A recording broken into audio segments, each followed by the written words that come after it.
ወጥቶ አገሩን ነፃ ለማድረግ የሚፈልገው ኤምፓየር ነች ኢትዮጵያ የሚለው ተገንጥሎ ለመውጣት የሚፈልገው ቡድን ይጠናከራል።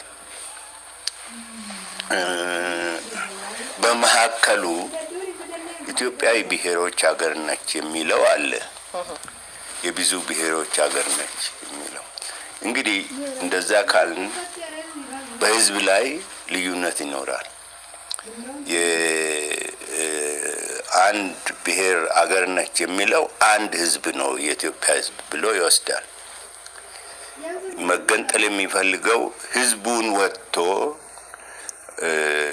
ለይቶ ከዚያ በኋላ ነው ዲሞክራሲ የሚቻለው ብሎ ነው የሚወስደው። ህብረ ብሔራዊዎች ግን ህዝቦች ሊኖሩ ይችላሉ። ህዝቦቹ አንድ ላይ የኢትዮጵያ ህዝብ ይሆናሉ ብለው ይቀበላሉ። እና ዲሞክራሲ እንዴት ነው መተግበር የሚቻለው ብሎ ሲጠይቁ አህዳውያን ይሄ ስርዓት ካልፈረሰ ዲሞክራሲ በኢትዮጵያ ሊኖር አይችልም ብለው ራሳቸውን ያሳምናሉ። ተገንጣዮች ደግሞ ተገንጥለን ራሳችን ሉዓላዊ መንግስት ካቋቋምን በኋላ ነው ዲሞክራቲክ ስርዓት የሚኖረው ብለው ይወስዳሉ። ህብረ ብሔራውያን ግን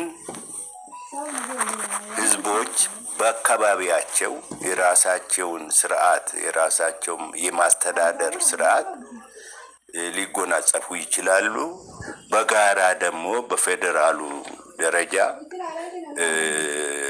አብረን የምንኖርበትን ስርዓት እንገነባ እንችላለን ብለው ይወስዳሉ። ከዚህ በተጨማሪ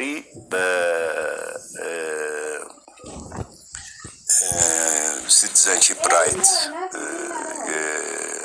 ዜግነት መብቶች ላይ ይንጸባረቃል። እንደገና ይሄ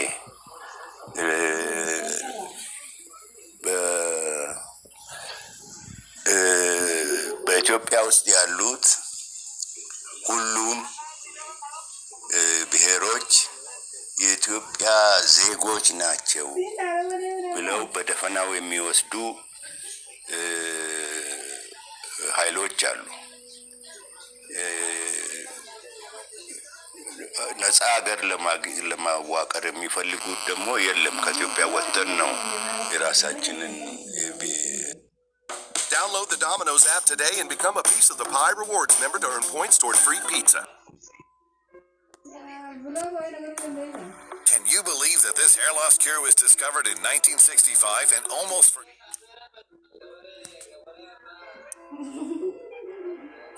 የኢትዮጵያ ዜጎች ናቸው ብለው በደፈናው የሚወስዱ ኃይሎች አሉ። ነፃ ሀገር ለማዋቀር የሚፈልጉ